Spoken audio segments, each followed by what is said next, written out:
On ne devient pas champion dans un gymnase, on devient champion grâce à ce que l'on ressent, un désir, un rêve, une vision. Il en va de même pour intégrer les ligues les plus prestigieuses au monde, comme la NBA et la NFL.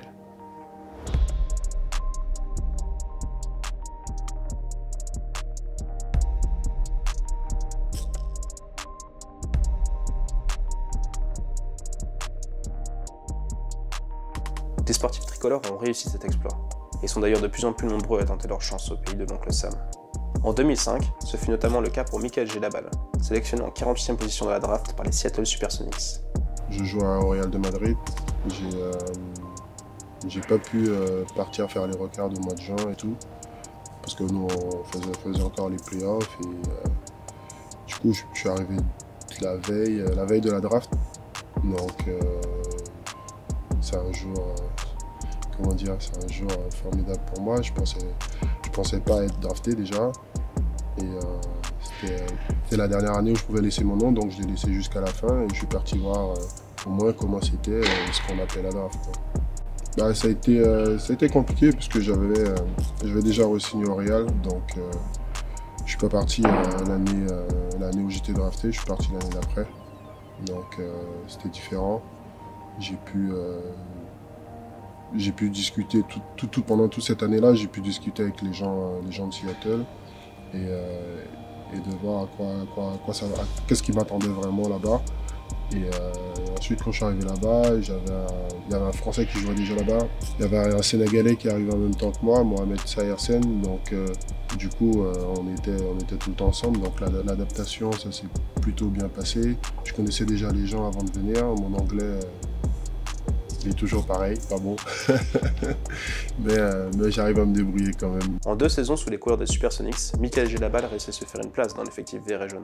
Malheureusement, une grave blessure et le déménagement de la franchise de Seattle à Oklahoma City le contraignent à rentrer en Europe. 5 ans plus tard, c'est au beau milieu de la saison que les Minnesota Timberwolves font appel à lui. J'arrive dans une équipe où il y a pas mal de blessés, donc ils ont besoin d'un joueur, plus un joueur expérimenté et tout, donc ils font appel à moi. J'avais une clause dans mon contrat qui permettait que je puisse bouger, donc si la clause est là, on va dire que oui, j'espérais bien qu'on m'appelle. Donc ouais, j'étais parti. Cette année-là, j'ai fait trois équipes. J'ai joué en Croatie et quand ils m'ont appelé, j'étais en Espagne. Et je voulais vraiment y retourner, donc j'avais fait 3 semaines en Espagne. Je me suis dit, bon, c'est peut-être ma dernière chance. Je vais avoir 30 ans. C'est une occasion que je peux pas laisser passer, quoi. Donc du coup, je saute dans l'avion. Mais voilà, Minnesota. Pour une fois, je jouais dans une franchise et dans une équipe qui était historique et où le foot américain n'était plus le sport marginal, mais le sport numéro 1. C'était difficile, bien entendu, parce que je sortais d'une saison complète, mais c'était aussi super parce que c'était la continuité de ce que je faisais en NFL Europe. Ce qui fait que les concepts, tactiquement et techniquement, j'étais au niveau. Okay, parce que j'avais été préparé pendant 3 ans déjà à entrer dans la grande ligue. Il y avait pas mal de choses à gérer autour du fait que j'étais joueur de foot. Le fait que je puisse pas aller où je veux tranquillement, ou bien que je sois souvent reconnu et qu'on me dise ah ben non, vous faites pas la queue, allez-y par là. Et donc c'était une autre expérience. Mais footballistiquement, c'était juste génial parce que j'étais avec les meilleurs des meilleurs. 2, j'étais dans une organisation où tout est fait pour qu'on puisse performer. Et ça va du joueur au coach, à la femme de ménage, à la personne qui vous sert à manger. Tout est fait pour optimiser et avoir un maximum de performance. Super en termes d'expérience joueur. Je me suis dit, je vais me donner la chance d'évoluer là-dedans pendant 1 an et d'apprendre au contact des meilleurs. Et c'est ce que j'ai fait la première année avec Washington, ce qui m'a valu de devoir retourner en NFL Europe. J'ai été meilleur plaqueur de la ligue. J'ai répondu aux attentes avec beaucoup plus de charisme. J'étais un meilleur leader. Donc ça m'a donné à nouveau une nouvelle opportunité. Cette fois-ci, il y avait 5 voire 6 clubs en NFL qui m'ont contacté.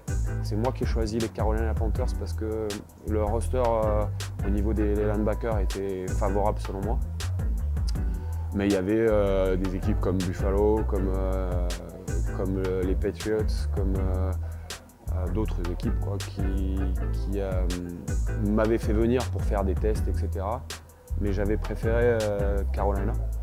Et c'est comme ça que les expériences aux États-Unis se sont multipliées finalement. J'ai été timide au début. C'est un monde nouveau, qu'on arrive là-bas, c'est notre culture, les Américains c'est des charognards, il faut tout prendre. Et il faut penser, c'est là où j'ai eu quelques lacunes en fait, c'est au lieu de penser à moi, je pensais trop à jouer en équipe. Et c'est ça, il faut savoir la culture, comment ça joue, ce qu'ils attendent de nous. Et c'est pas forcément quelque chose qu'on sait, surtout qu'ils ne nous disent pas. Que l'on soit passé par le cursus américain comme Anthony Mangou, ou qu'on en ait fait toute sa formation en France comme Michael Gelabal, la NFL et la NBA sont des mondes à part. Le professionnalisme y est poussé à son paroxysme, et États-Unis oblige, tout y est démesuré. Infrastructure comme journée de travail. Je trouve que c'est un peu moins fatigant physiquement qu'une journée en tant qu'étudiant athlète à la fac. En revanche, mentalement, c'est bien plus drainant. On arrive aux facilités aux alentours de 6h15, petit déjeuner, muscu, meeting, jusqu'aux alentours de 10h, entraînement de 10h30 jusqu'à midi 40, 13h, déjeuner, meeting tout l'après-midi lors de la phase OTAs, donc c'est la phase de camp avant le grand training camp, où là les rookies sont obligés de rester de 14h jusqu'à 19h, alors que les vétérans, eux, ils font 1 heure de meeting et ils se barrent, tu vois. Mais c'est vraiment la différence, elle a été mentale. C'est la première fois que un meeting me fatiguait, en fait. Et pas me fatiguer dans le sens « oh c'est ennuyant et je m'en fiche ». Mais en fait, tu mets tellement d'énergie à essayer d'absorber tout ce qu'on t'envoie pour essayer de le mettre à l'œuvre à l'entraînement le lendemain, que ça te draine. Je me suis dit, je suis dans ce qu'ils font le mieux et de voir tous les joueurs que j'ai pu voir à la télé être sur le parquet et jouer contre moi, pour moi, j'avais déjà vécu mon rêve. Enfin, j'étais en train de vivre mon rêve, quoi. Ça reste le même métier, même si aux États-Unis il y a plus de matchs qu'en Europe. L'Euroleague, c'est du très bon niveau et ce niveau-là, il est maintenu tout au long de la saison, alors qu'en NBA, il y a beaucoup de matchs qui ne servent pas à grand-chose et qui ne prennent même pas le temps de débriefer. Par contre, quand c'est les playoffs et tout ça, c'est vraiment autre chose, quoi. Après, dans le bureau, on ne sait pas trop ce qui se passe, mais tout ce qui est sur terrain d'entraînement, salle de muscu, c'est vraiment 10 fois mieux. Déjà, il y a 5-6 coachs. Donc, moi, par exemple, quand j'étais là-bas à Seattle, je devais arriver 1 heure avant tout le monde pour faire un travail individuel, de la muscu. En général, on avait entraînement à 11h. Donc, moi, j'arrivais à 9h. Il y a d'autres joueurs qui arrivaient à 9h30 ou 10h. Donc, ça changeait comme ça et ils sont là jusqu'à temps qu'il n'y ait plus de joueurs. Même après les entraînements, ils peuvent rester jusqu'à 15h à travailler avec d'autres joueurs, quoi. De 7h du matin à 22h, c'est football pendant 6 mois complets. Le fait de se préparer physiquement en allant à la muscu plus souvent et en faisant très attention à la manière dont on travaille, à être précis là-dessus. Le fait d'adapter aussi sa nourriture, de plus forcément manger kebab, mais de s'adapter à ça. Et ensuite, le fait de regarder constamment des vidéos, d'analyser constamment l'adversaire, d'analyser aussi ce que l'on fait, c'est-à-dire que tous les entraînements, eh bien, ils sont filmés. Vous regardez comment vous évoluez et vous corrigez pas à pas, geste par geste. Ce qui fait qu'à un moment, vous avez un geste qui est entre guillemets parfait. C'est la rigueur. Déjà, les établissements ne sont pas pareils. Ils ont des équipements au point. Et par exemple, les journées d'entraînement, on est à la salle de 9h du matin jusqu'à 13h, 14h. On a des séances de musculation tous les jours et beaucoup de séances individuelles. Puisque la NBA, c'est connu pour ses performances individuelles, de jeux individuels. Donc il faut être au top pour ça. En fait, j'étais totalement avec l'effectif NBA. Je m'entraînais avec eux. Et j'ai pu côtoyer des grandes stars comme Russell Westbrook. À l'époque, Russell Westbrook était MVP. Et on voit pourquoi. Le mec, il bosse plus que tout le monde. Il a un cycle de vie, une préparation qui est mise au point à la limite à la seconde près. Et ça se voit et on peut qu'en envier d'être dans une situation comme ça. Et quand je dis tout va plus vite, c'est que même l'entraînement qui a été filmé, on prend sa douche, à la sortie de la douche, on peut aller voir l'entraînement tout de suite. On a faim après avoir pris sa douche et avant d'aller voir la vidéo, il y a la cafétéria où on peut aller manger. Tout est en plus, en plus grande quantité, en plus vite. Là-bas, pour moi, c'était le football, point. J'ai passé, je me levais le matin, c'était 5h30, j'étais à la salle à 6h. J'arrivais avant tout le monde, je repartais après tout le monde le soir, je regardais tout ce que je pouvais. Je pense que j'ai pris des notes en un an et demi aux États-Unis. Je pense que j'ai pris, je sais pas, peut-être 6 ou 7 cahiers de 200 pages de notes. Si la France compte aujourd'hui le deuxième contingent étranger en NBA, aucun athlète tricolore en revanche ne foule actuellement les pelouses NFL. Peu d'entre eux dans l'histoire ont d'ailleurs eu cette chance. Que l'on soit basketteur ou footballeur français, gagner le respect des Américains sur leur terre quand on joue à leur jeu est loin d'être une tâche aisée. Le respect il se gagne sur le terrain. Parce que moi je suis arrivé, meilleur joueur de la NFL Europe, meilleur plaqueur, bon les mecs, il est français, il a fait ça. Donc déjà tout de suite c'était un peu qui c'est. Donc je suis pas arrivé, j'étais pas dans l'anonymat complet. On attendait un petit peu de voir est-ce qu'il va répondre présent ici. Après, premier contact, est-ce que vraiment tu réponds présent? Et là, quand il y en a un qui te titille un peu, mais tu titilles parce que tu es français, parce que tu es OK, ou parce que juste il titille Philippe. Et donc, faut pas se laisser marcher dessus. Moi, j'ai du répondant, du caractère, et donc quand il faut dire merde, je dis merde. Donc j'ai dit merde à un ou deux mecs, et devant tout le monde, parce que j'ai aucun problème. Dans une équipe, on n'est pas obligé de s'aimer, mais il faut qu'on se respecte.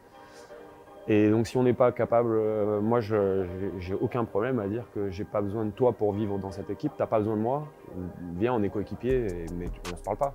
Sur le terrain, les gens ils respectaient mon parcours en fait. Tu vois, et même si tu vois, ça peut rigoler et ils sont curieux d'entendre qu'il y a un Français dans le vestiaire, etc. Mais une fois qu'ils voient que voilà, moi je suis pas un mec qui est passé par le programme international pour arriver là, que j'ai fait mes années à la fac et que j'ai fait mes preuves, ils respectent ça. Je pense que c'est un désavantage, mais c'est quelque chose qu'une fois devant eux, on peut montrer que c'est pas forcément un si gros désavantage que ça. Puisqu'ils sont souvent choqués de ce qu'on peut faire, ils nous sous-estiment beaucoup et ils sont toujours agréablement surpris de voir qu'on peut faire des choses de leur niveau. La majorité de mes coéquipiers ne comprenaient pas ce que je faisais là. J'ai pas fait de collège, j'ai pas fait l'université, mais qu'est-ce que tu fais là? Tu viens vraiment de France et tout. Mais ça, c'était plus, c'est pas un obstacle, c'est plus la curiosité. Donc ça allait. Les coachs se posaient des questions par rapport à moi. Est-ce que je comprends vraiment le football? Est-ce que tactiquement, je peux comprendre tous les ajustements qu'il y a? Mais ça, vous les rassurez au fur et à mesure des entraînements. Parce que vous faites un jeu, 2 jeux, 3 jeux, et d'un coup vous marquez. Bon, les coachs se disent, bon, lui ça va mieux. Mais il y a toujours cette petite appréhension. Et le troisième aspect, c'était, je suis arrivé à Cleveland en 2003, juste après que Chirac ait dit non aux États-Unis pour aller à la guerre. Ce dont je suis très fier. Parce que voilà. Donc il y avait pas mal de gens qui refusaient de me serrer la main parce que les Français n'allaient pas avec les Américains en guerre. Mais ça m'a pas gêné, j'étais fier, parce qu'on avait raison. Nous arrivons à la fin de notre histoire, mais pas à la leur. Yanis Morin, Anthony Mangou et tous les autres se donnent tous les moyens pour retourner le plus rapidement possible aux États-Unis. Mickaël Gelabal, lui, continue à jouer avec passion au basket à l'Élan Chalon, où il est l'un des piliers du vestiaire. Marc-Angelo Souma, après avoir été un temps président de la Fédération française de foot américain, fait aujourd'hui partie du staff de l'équipe de France. Philippe Gardan est devenu consultant à la télévision française. En février dernier, sur TF1, il commentait en direct le 54e Super Bowl de l'histoire. Leur parcours, non sans embûches et sacrifices, constitue une preuve. Une preuve qu'à force de travail et d'abnégation, un rêve d'enfant qui à la base semblait inaccessible peut un jour devenir une réalité.